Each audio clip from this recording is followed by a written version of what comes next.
السلام عليكم ورحمة الله وبركاته. وعليكم السلام ورحمة الله. الحمد لله رب العالمين والصلاة والسلام على سيد المرسلين نبينا محمد وعلى آله وصحبه أجمعين. أما بعد فأعوذ بالله من الشيطان الرجيم. بسم الله الرحمن الرحيم. وذكر فإن الذكرى تنفع المؤمنين. صدق الله العظيم. তোমার মুসলিম کرام, দেখতে দেখতে রহমতের প্রায় 8 দিন চলে যাচ্ছে, আর দুদিন পরে আমরা রহমতের এই দশককে বিদায় দিব। আমরা মাহ রমজানের সিয়াম, কিয়াম, সালাত ও তারাউই, রিয়াজত, রোজাদারি এটা যেন আমরা অব্যাহত রাখতে পারি। রব্বে কারীম আমাদের হায়াতকে দীর্ঘ করে দিক এবং শরীরকে, স্বাস্থ্যকে তিনি ভালো রাখুন, বলি আমিন। আমিন। এই যে আমরা নামাজ আদায় করি, নবী করিম সাল্লাল্লাহু আলাইহি ওয়াসাল্লামের সময়ে এক ব্যক্তি নামাজে দাঁড়ালেন। নবী করিম সাল্লাল্লাহু তাকে নামাজ শেষে বলে, তুমি আবার পড়ো। তিনি একবার নামাজ আদায় করলেন, বলে যে আবার পড়ো। কোনোভাবেই নবী করিম সাল্লাল্লাহু যেভাবে নামাজ শিক্ষা দিয়েছিলেন সেভাবে নামাজ আদায় হচ্ছে না। ব্যাপারটা ছিল এমন, একটা গাছের কেবল খোলসটা আছে, তার ভেতরকার সবকিছু অন্তঃশূন্য হয়ে গেছে। ঠিক আমাদের এই সময়টা 1000 বছর পরে এসে অন্তঃশ্বাস শূন্য, এটাকে কি ভাষায় প্রকাশ করবো? আমাদের তো ভাষা জানা নেই। আমাদের কেবল খরচটা আছে, আমাদের কেবল ফ্রেমটা আছে, শেপটা আছে, বাকি বিষয়টা এটা আমাদের নিজেদের সাথে প্রত্যেকেই পরিচিত এবং ভালো করে জানি। নামাজের কয়েকটা স্ট্রাকচার, যে পিলার আছে, পিলারের বিষয়গুলোকে আমরা বলি ফরজ হিসাবে। ফরজের সংখ্যার বিবেচনায় আমরা জানি 13টি। নামাজের ফরজ কয়টি? 13টি। কিছু ফরজকে নামাজের বাইরের সাথে সংশ্লিষ্ট করা হয়েছে, আর কিছু ফরজ নামাজের তাকবীরে তাহরিমার মাধ্যমে নিয়ত করার পরে ভেতরের সাথে সংশ্লিষ্ট করা হয়েছে। বাইরের ফরজগুলোকে সচরাচর আমরা জানি আহকাম হিসেবে, হুকুমের বহু বছর আহকাম। আর ভেতরের যে ফরজ সেগুলাকে বলা হয় আরকান। রকম থেকে, রকম মানে বেস, রকম মানে ব্যানার, রকম মানে ভিত্তি, যার উপর বেস করে একটা ঘর নির্মিত হয়, তাকে বলা হয় রকম। আরকানুল ইসলাম, ইসলামের রকম। আরকানুদ দ্বীন, দ্বীনের রকম। রকনুন আরকান। as-সালাত হিয়া রুকনুম মিন আরকানিল ইসলাম। সালাত ইসলামের অনেকগুলো রকমের একটি, আমরা সেভাবে ডিফাইন করতে পারি। আমরা যে সকল বিষয়গুলিকে ফরজ হিসেবে জানি, তার ভেতরকার বাইরের ফরজ যদি বিবেচনায় নিয়ে আসি, নাম্বার 1 শরীর পাক। নাম্বার 1 শরীর পাক। একজন মানুষ আপাতমস্তক বডি তিনি সুস্থ, পাশাপাশি পবিত্র। পবিত্রতা এই ব্যাপারটাকে নবী করিম সাল্লাল্লাহু আলাইহি ওয়াসাল্লাম এত সিরিয়াসলি নিয়েছেন। আরবের মানুষেরা স্বাভাবিক ফ্রুটস দিয়ে বেঁচে থাকে, রুটি খায়, ভাত খায় কম। যারা ফ্রুটস খায় তাদের মলমূত্র হয় একটু শক্ত, তারা ঢিলেকুলুক করলে পবিত্র হয়ে যায়। আমরাও ঢিলেকুলুক করলে পবিত্র হব, সাথে সাথে পানি নিয়ে এটা উত্তম। আপনারা জানেন যে মসজিদ কোবা, নবী করিম সাল্লাল্লাহু আলাইহি ওয়াসাল্লাম মদিনায় গিয়ে প্রথম নির্মাণ করেছিলেন। কোবা মসজিদের,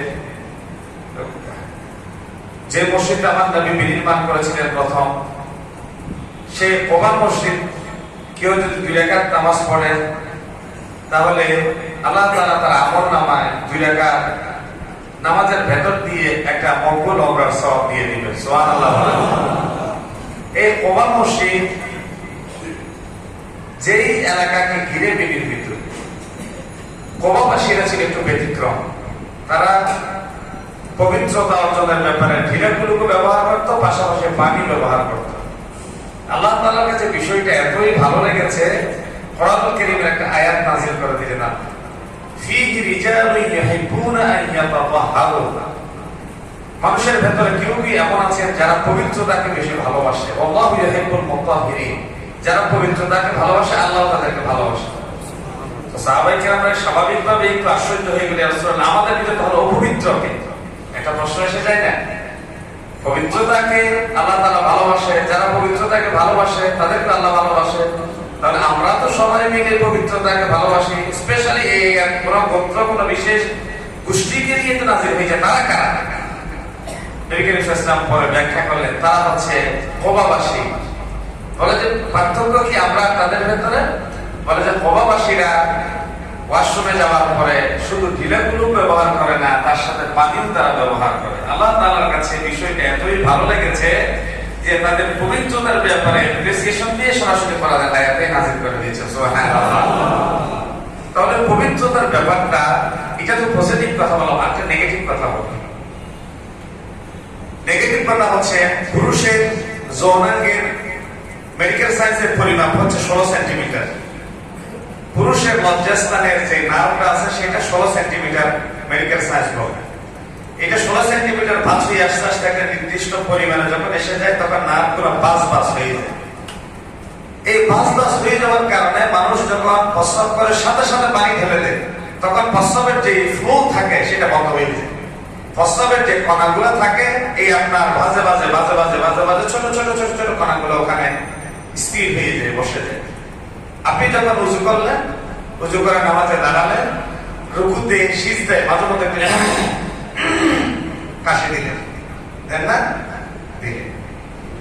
প্রস্রাব পবিত্রতার ব্যাপারে মেডিকেল সায়েন্স এটা বলে, শাখার ভাষায় কেউ যদি বাম পায়ের উপর ভর দেয়, আমি কিন্তু 40 কদম হাঁটার কথা বলি নাই, আমি বলছি বাম পায়ের উপর ভর দেয়। কেউ যদি বাম পায়ের উপর ভর দেয়, কেউ যদি কাশি দেয়, এই যে পাস হয়ে যাওয়া নার্ভের ভিতরে যে কণাগুলা থাকে, কণাগুলা ধীরে ধীরে বের হয়ে যায়। আপনি যখন প্রস্রাব গতিটা বন্ধ হওয়ার সাথে সাথে পানি ঢেলে দিলেন, উযু করলেন, মসজিদে আসলেন, কাশি দিলেন, আস্তে আস্তে কণাগুলা লিঙ্গের মাথায় এসে গেল। এই যে একটা প্রভিশন আছে, এই প্রভিশনের কারণে শয়তান একটা সুযোগ নিল।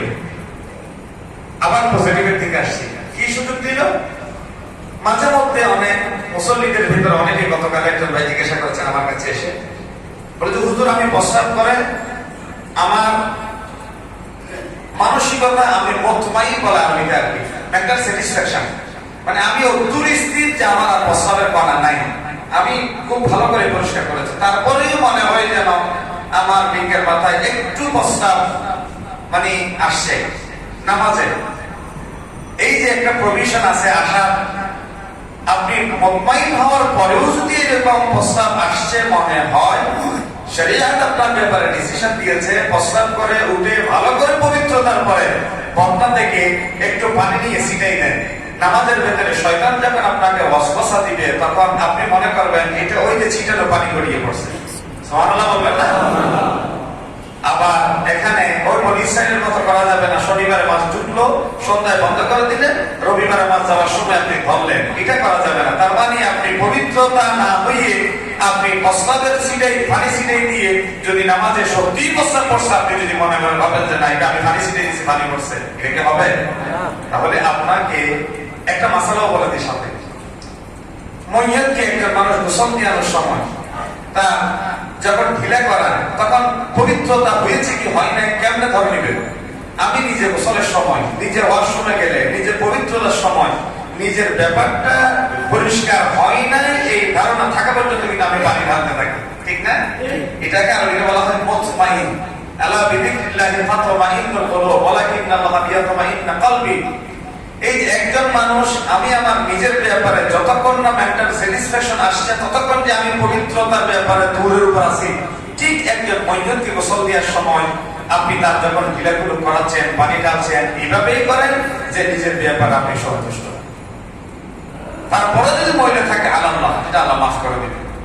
তাহলে আমি আপনার একটা পজিটিভ কথা বললাম, কোবাবাসের ব্যাপারে আল্লাহ দিলেন অ্যাপ্রিসিয়েশন। নেগেটিভ কি? নেগেটিভ হচ্ছে নবী করিম সাল্লাল্লাহু আলাইহি সাল্লাম দুইটা কবরের পাশ দিয়ে যাচ্ছেন, তিনি সাহাবায়ে কেরামদেরকে বললেন ওই যে খেজুর গাছ দেখা যায় ঢাল নিয়ে আসো। তখন খেজুর গাছের অপ্রতুলতা ছিল, সাফিসিয়েন্ট খেজুর গাছের ঢাল ছিল না, এই জন্য ঢাল নিয়ে আসলে একটি, চিড়ে করলেন দুইটি। আর আমাদের দেশে ওই রসমকে ব্যবহার করে একদম কবর দেওয়ার পরে একটা তরুতাজা একটা কাঁচা ঢালকে ছিঁড়ে দুই ভাগ করে দেয়, এটা কোনো মানই হয় না। একটা খেজুর গাছের ডাল যদি আপনি 2 দিন বেশি বাঁচাতে পারেন, একটা তাজা গাছ 2 দিন বেশি তসবিহ করবে, আপনি প্রয়োজনে ওখানে কিছু সিড পিছি ছিটে দেন, কিছু কাজ উঠুক ওখানে, খবরবাসীর প্রতি রহম হোক, দয়া হোক। এই জন্য কখনো খেজুর গাছের ঢাল দিয়ে ছিঁড়ে দিবেন না। এটা প্রয়োজনে পাকা করে একটা মাটির আঁটি তুলে দিতে পারেন। কারণ একটা ঢাল নরমালি থাকলে যতদিন কাছে থাকবে, আপনি ছিঁড়ে দেওয়ার পরে সেটা কাপছিয়ে অর্ধেক সময় সেটা শুকাই যাবে। তাহলে ওই সময় ঢাল ছিল না বলে এইভাবে কাজ করা হয়েছে। এই যে দুইটা কবরে আযাব হচ্ছে, একটা কবরে বলেন তাদের কবরে বড় কোনো কারণে আযাব হচ্ছে না, কেবল দুটো কারণে। নাম্বার ওয়ান, এই মানুষটা প্রস্রাব করার পরে উঠে যেত, ভালো করে পরিষ্কার করতো না। অথবা আরেকটা বর্ণনায় আছে, এই মানুষটা প্রস্রাব করতে বসলে তার হাঁটুর উপরে কাপড় তুলে ফেলত।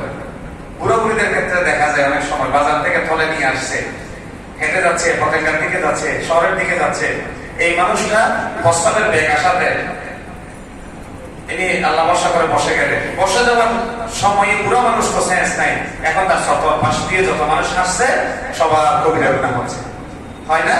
বলে যে এই সতত দেখায় প্রস্তাব করতে বসছে, কবিরা গুনাহ করছে, অথবা প্রস্তাব থেকে পবিত্র হইতো না। দুই নম্বর, দ্বিতীয় কবরে আযাব হচ্ছে এই মানুষটা নামিমা, সমালোচনা করতো, এর কথা ওরে, ওর কথা ওরে বলতো। এই দুই কারণে কবর আযাব হচ্ছে। তাহলে একটা পজিটিভ কথা কি, ডিরেক্ট করে পানি টানলে অ্যাপ্রিসিয়েশন, আর যদি প্রস্তাব থেকে পবিত্র হয় তাহলে কবর আযাব। এই দুই কথা মনে থাকবে। তাহলে প্রস্তাব করে 40 কদম হাঁটার কথা আমি বলি নাই, আমি বলছি বাম পায়ের উপর ভর দিয়ে একটু কাশি দিয়ে প্রস্তাব। ইসলাম এই ধরনের কোন বাজে আচরণকে সমর্থন করতে পারবো আমি বিশ্বাস করি না। আমি এই মুহূর্তে দাঁড়ালাম, মাইন্ড করবেন না ভাই, আমি খুব ফ্র্যাঙ্কলি কথা বলি। আমি যদি কথায় কথায় নাক কসলাই, কথায় কথায় কান চুলকাই, কথায় কথায় চুল টানি, কথায় কথায় লজ্জাতে আমি চুলকাই, দেখতে কেমন লাগে? বলতে খতিব সাহেবের কিছু মুদ্রা দোষ আছে, কিছু সমস্যা আছে, বলবেন না? ইসলাম, আমি যে পবিত্র অবস্থা আপনাদের সামনে দাঁড়িয়ে নাক চুলকানো যদি আপনার কাছে ভালো না লাগে, বিসিএস যারা বাইরেতে গিয়েছেন আপনারা জানেন, পাকা হয়ে বসতে নাক চুলকাইলে, কান চুলকাইলে ডিসকোয়ালিফাই করবে। সাদা সাত লাল টাই আমরাও করছিলাম এক সময়, বিসিএস এ বাইরে পড়ে যাওয়ার সময় এটা যোগ্যতা হিসেবে ধরে। পাকা হয়ে বসা, এটা করা মুদ্রা দোষ। ওই জায়গায় যদি আপনার দোষ ধরে, একজন মানুষ, জীবন্ত মানুষ লজ্জাস্থান ধরে 40 কত মহিলা যাবে, পুরুষ যাবে, আপনি হাঁটবেন, দেখতে বিষয়টা কেমন লাগে?